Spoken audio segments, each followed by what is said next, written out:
Ma'am मेरे लिए तो सेम सब कुछ सेम ही है, जैसे पहला था वैसे अभी मैं सेम ही हूँ। बट लोगों के लिए कुछ बदलाव हूँ, ऐसा उनका कहना है कि जैसे कि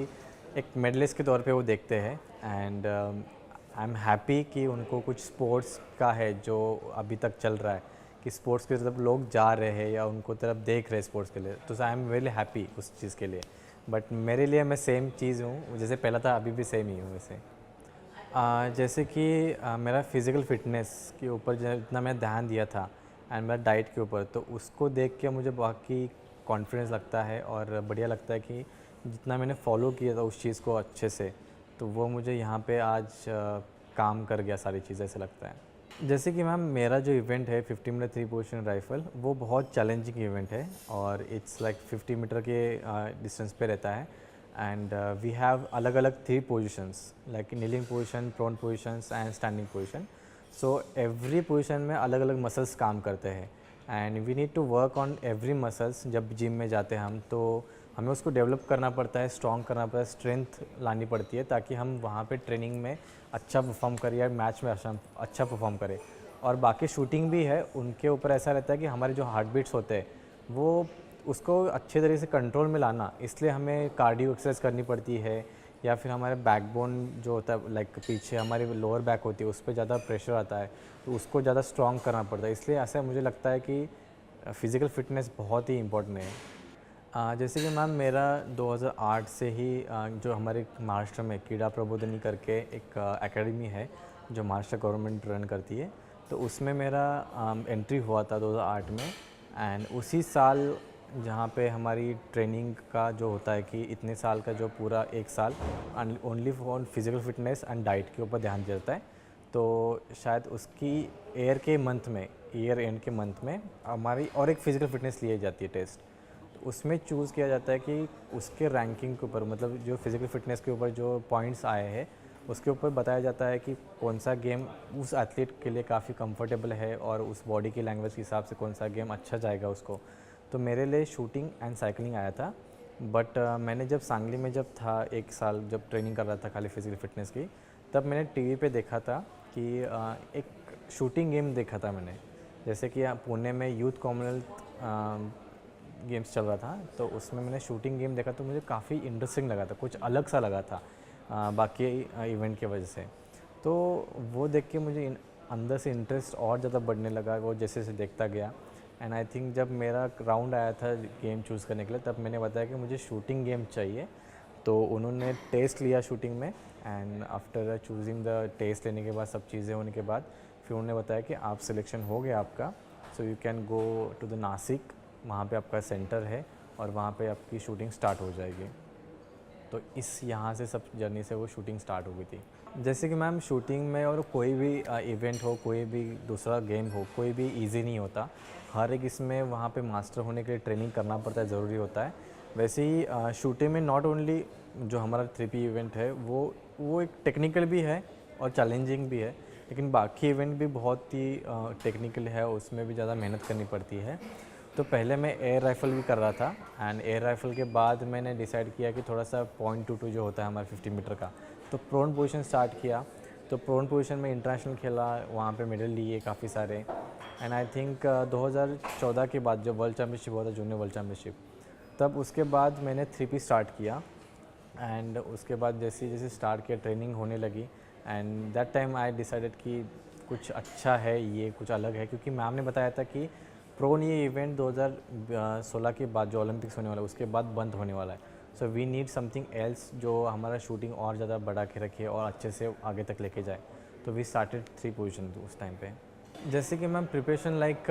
चैलेंजेस आपको बताता हूँ पहले क्या होती है, कि एक तो वेदर चैलेंजेस होते हैं, अलग अलग रेंजेस पे, अलग अलग प्लेसेस पे, वहाँ पे वेदर कंडीशंस अलग होते हैं। जैसे कहाँ पे बहुत ठंड होती है, कहाँ पे बहुत बहुत गर्मी होती है, तो उसमें हमें इसे शूट करना पड़ता है। कि अगर ठंड होती है तो ज़्यादा हमारी बॉडी शेक करने लगती है, गर्मी होती है तो बहुत पसीना आने लगता है,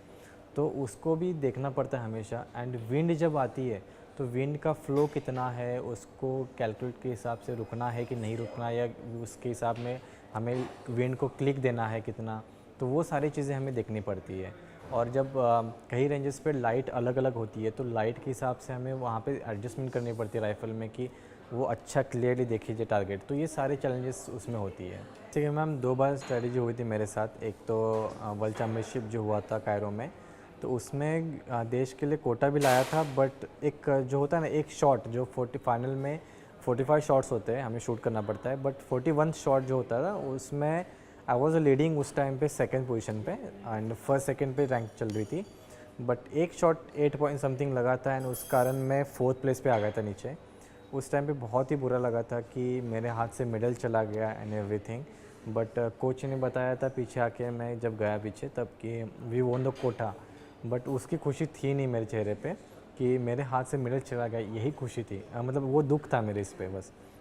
and same cheese happen in Asian games last year 2023 में कि जैसे मैं फाइनल्स में था, I was leading on the first 44 shot का तो फाइनल रहता है एंड 4 शॉट बचे थे, खाली 5 शॉट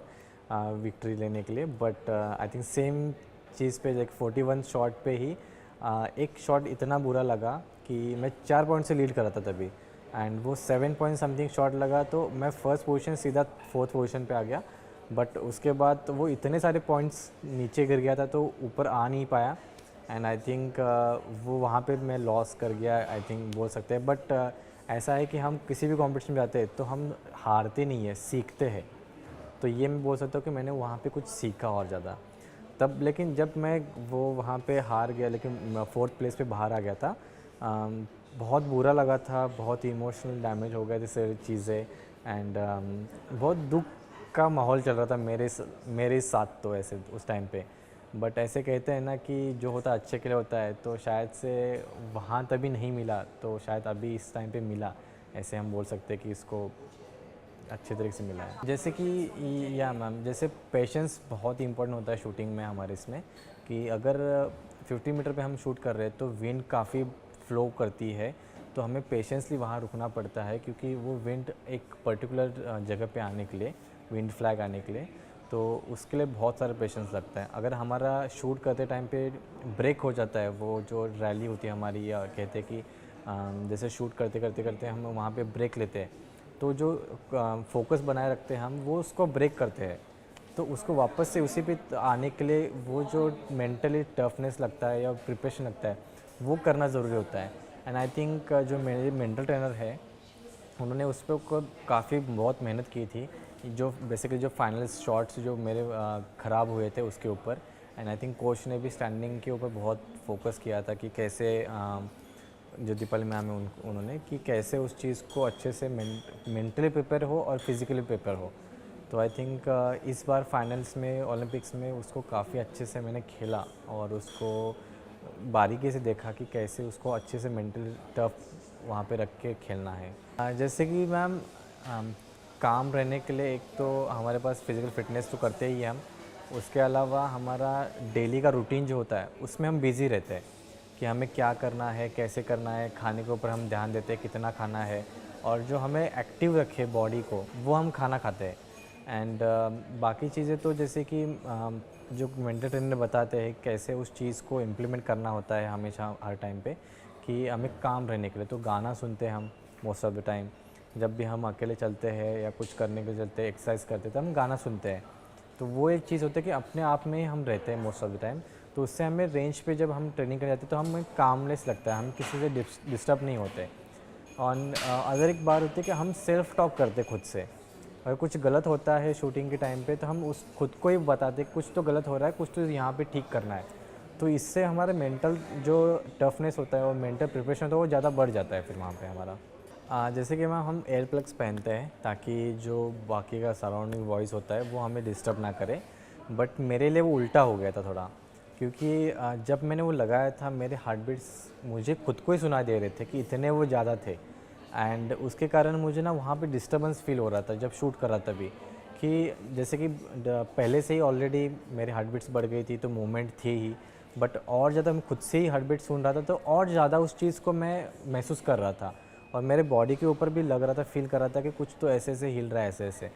तो वो मुझे ना चाहिए नहीं था डिस्ट्रैक्शन, इसलिए मैंने उसको निकाल दिया ताकि थोड़ा सराउंडिंग का जो वॉइस रहता है वो मेरे कानों में चला जाए और थोड़ा सा डिस्ट्रैक्शन बनाए रखे हल्का सा, कि बस मेरी धड़कन है उस जिसको मुझे इफ़ेक्ट करने वाला था वो बस मुझे वहाँ पे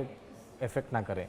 तो इसलिए मैंने वो निकाल दिया एंड आई थिंक वो ज़्यादा वर्क कर गया, क्योंकि मैंने उसके साथ ट्रेनिंग भी की थी उस चीज़ की देखने के लिए। एंड वो सारी बारीकी से हम जब ट्रेनिंग करते तो हर चीज़ का फ़ील लेते कि इससे क्या होगा, अगर पहनेंगे तो नहीं होगा तो क्या होगा, तो वो देखी जाती है हम ट्रेनिंग में भी सब चीज़ें।